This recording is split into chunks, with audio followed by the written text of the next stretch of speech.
అని అన్న బెల్ట్ తీసుకొని కొట్టడానికి వచ్చింది.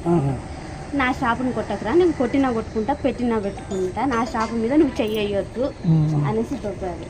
దొబ్బినా కూడా ఆగలేదు అన్న, మనోజ్ అని ఆగలేదు. దానివల్ల ప్రసాద్ దెబ్బ కొట్టిండు. అన్న సార్ ఏంటంటే కొట్టొద్దు నా షాపు, నేను భయం పెట్టుకుంటా, కొట్టకురా అన్నాడు. ఇద్దరు దానివల్ల ఇక ఆ షాప్ గురించి ఏదంతా గొడవ, తండ్రి కొడుకులు నెట్టుకున్నారు. అసలు దెబ్బలు నాకు తెలిసి దెబ్బలు తగ్గలేదు, ప్రేట్ చేసుకున్నారు. దెబ్బలు తగినంత ఇది ఏం పాత ఉన్నాయి. అది ఇది ఒకటేసారి అన్నదమ్ములకు మంచి గర్దాలు ఉన్నాయి. ఏమన్నా మౌనిక మేడం చేసుకోవడం ఇష్టం లేదు, ఫస్ట్ నుండి వాళ్ళకి ఇష్టం లేదు.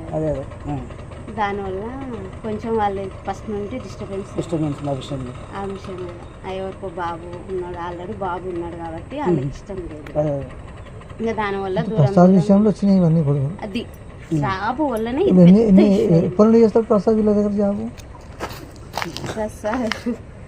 ప్రసాద్ జాబా వాడు 6 సంవత్సరాలు 4 సంవత్సరాలు ఇక్కడ హైదరాబాద్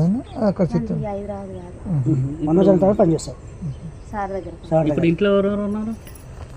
మనోజ్ అన్నుండు, మౌనిక ముందు, అమ్ముండు, ముగ్గురు. సార్ లేడా? మార్నింగ్ మేడం వచ్చి ప్రసన్న మేడం వచ్చింది కదా,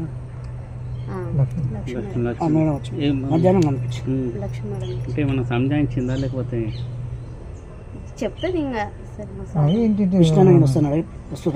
ఫోన్ చేస్తారు మాట్లాడుతున్నారు.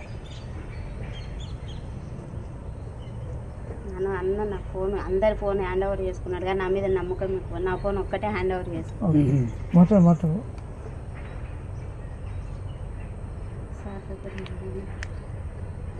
ఎన్ని గంటలకు అయింది?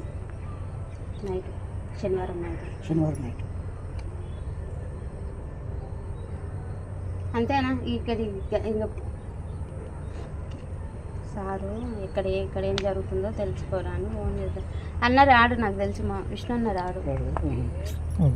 కానీ ఈయన భయం ఏంటంటే, విష్ణు అన్న ఏంటంటే సారు మీద చెయ్యి వేసిన ఎవరన్నా ఏమన్నా అన్న ఒప్పుకోడు. ప్రాణం తండ్రి కొడుకు, పెద్ద కొడుకు చెయ్యేసిండు. అందుకని డాడీని ముట్టుకుంటావా అని కోపం ఉంటుంది అన్నకు, అంతే తప్ప. మొన్న వచ్చారు, టపాకాయలు కాల్చారు, పాపకు 1,00,000 రూపాయలు చేతిలో పెట్టాడు, మంచిగా ఉన్నారు. మనోజ్ అన్న పాపం